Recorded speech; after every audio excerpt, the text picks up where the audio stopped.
केंद्रीय गृह मंत्री अमित शाह ने गत दिनों देश की संसद के शीर्ष सत्र में भारत रत्न डॉक्टर अंबेडकर जी के बारे में कथित अपमानजनक टिप्पणी को लेकर कांग्रेस संसद के भीतर व संसद के बाहर मुखर हो रही है व आंदोलन कर रही है।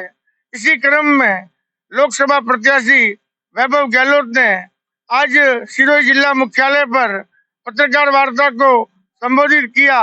उनके साथ में कांग्रेस के अन्य नेता भी थे, जिन्होंने देश के गृह मंत्री अमित शाह से इस्तीफे की मांग की और पत्रकार वार्ता में राज्य सरकार के 1 साल के विफलताओं के बारे में बताया।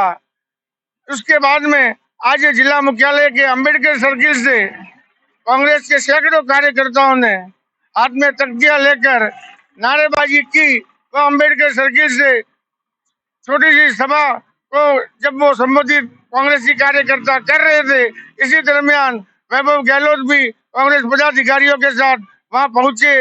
उन्होंने भारत रत्न अंबेडकर जी की प्रतिमा को पुष्पमाला पहनाई और वहां से अंबेडकर सम्मान मार्च जिला मुख्यालय तक नारेबाजी करते हुए पहुंचा, जहां स्वरूप विलास पहुंचने पर उन्हें पुलिस प्रशासन द्वारा रोका गया और बाद में कांग्रेस के प्रतिनिधि मंडल ने वैभव गहलोत कांग्रेस जिला अध्यक्ष आनंद जोशी के नेतृत्व में जिला कलेक्टर को ज्ञापन सौंपा। आइए देखिए इस अवसर की झलकियां और पत्रकार वार्ता में वैभव गहलोत ने क्या कहा। जिस तरीके से बाबा साहब का अपमान किया, भरी संसद में जिस तरीके से बार बार नाम ले लेके बोला कि इतनी बार बोलते तो 7 पीढ़ियों को स्वर्ग मिल जाता, जिस तरीके से भाषा का प्रयोग किया गया संविधान निर्माता के प्रति। आज मैं कहना चाहता हूं कि अगर मोदी जी भी देश के प्रधानमंत्री हैं तो ये बाबा साहब के संविधान की देन है। खुद गृह मंत्री जी गृह मंत्री हैं तो बाबा साहब के संविधान की देन के बदौलत बैठे हुए हैं। मगर जिस तरीके से भाजपा वालों ने एक सुनियोजित तरीके से षड्यंत्र के तहत, क्योंकि मुद्दा पूरा देश में घूमने वाला था, अडानी के ऊपर मुद्दा घूमने वाला था कि क्यों केंद्र की सरकार एक औद्योगिक घराने को इतना फेवर करती है, मगर उन मुख्य मुद्दों से ध्यान भटकाने की जो षड्यंत्र किया गया उसी का नतीजा है कि जिस तरीके से पूरे देश में आज भावनाओं को ठेस पहुंची है। आज हम सब लोग अभी इस प्रेस वार्ता के बाद कलेक्टर को ज्ञापन देने जाएंगे। अंबेडकर सम्मान के ऊपर हम लोग तमाम लोगों को, जिला कांग्रेस कमेटी को कहा गया है कि हमें कलेक्टर को ज्ञापन देना है।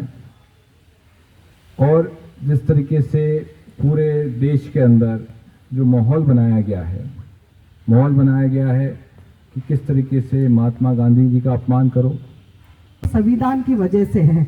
इतिहास उठा के देखे अगर तो यहाँ आपको कितनी मीडिया को स्वतंत्रता थी, ये मुझसे ज़्यादा शायद आपको ज़्यादा पता होगा। आज उस संविधान के लिए, लोकतंत्र के लिए हम मार्च निकाल रहे हैं।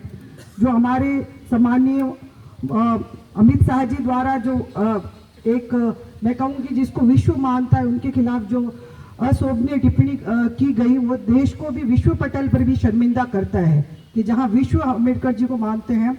तो उसके लिए हम आज पैदल मार्च भी करेंगे।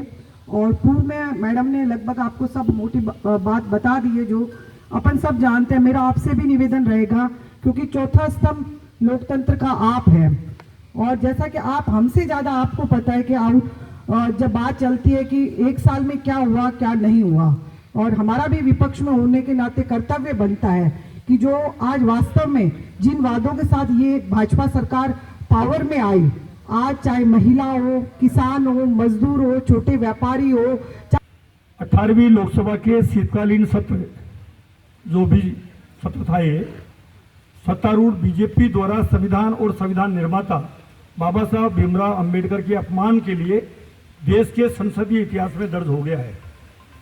बीजेपी हमेशा से लोकतंत्र और संवैधानिक मूल्यों के प्रति तिरस्कार दिखाने का कोई मौका नहीं छोड़ती। इस बार तो हद पार कर दी कि संविधान के 75 वर्ष पूरे होने पर कांग्रेस समेत इंडिया गठबंधन के दलों ने संसद में सरकार से संविधान पर चर्चा की मांग रखी। अडानी, मणिपुर, संबल जैसे मामलों पर सदन में बहस की मांग लगातार ठुकराए जाने के बाद प्रतिपक्ष की संविधान पर चर्चा की मांग मान ली गई। इस मौके पर कांग्रेस समेत सभी दलों ने सरकार को लोकतांत्रिक और संवैधानिक मूल्यों की प्रतिबद्धता याद दिलाई। समता, समानता और न्याय की डॉक्टर अंबेडकर के आदर्शों पर चलने की सलाह बीजेपी को कतई रास नहीं आई। सत्ता पक्ष ने लगातार विपक्ष को बोलने से रोकने की कोशिश की। यही नहीं, केंद्रीय गृह मंत्री अमित शाह ने डॉक्टर अंबेडकर का अपमान कर संघ और बीजेपी की मनवादी मानसिकता उजागर कर दी। किया और कहा कि अब ये फैशन हो गया है।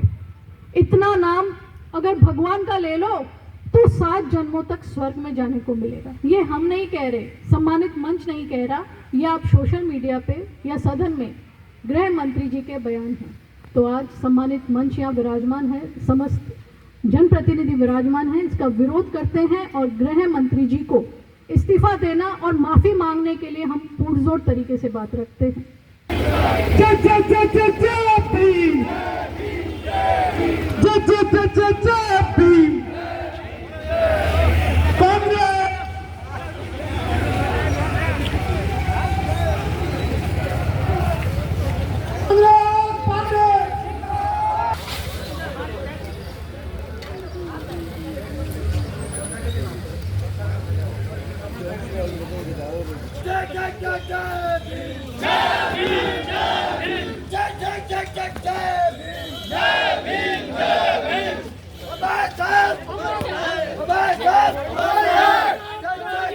बाबा साहब का अपमान नहीं सहेंगे, नहीं सहेंगे। बाबा साहब का अपमान नहीं सहेंगे, नहीं सहेंगे। बाबा साहब का अपमान नहीं सहेंगे, नहीं सहेंगे।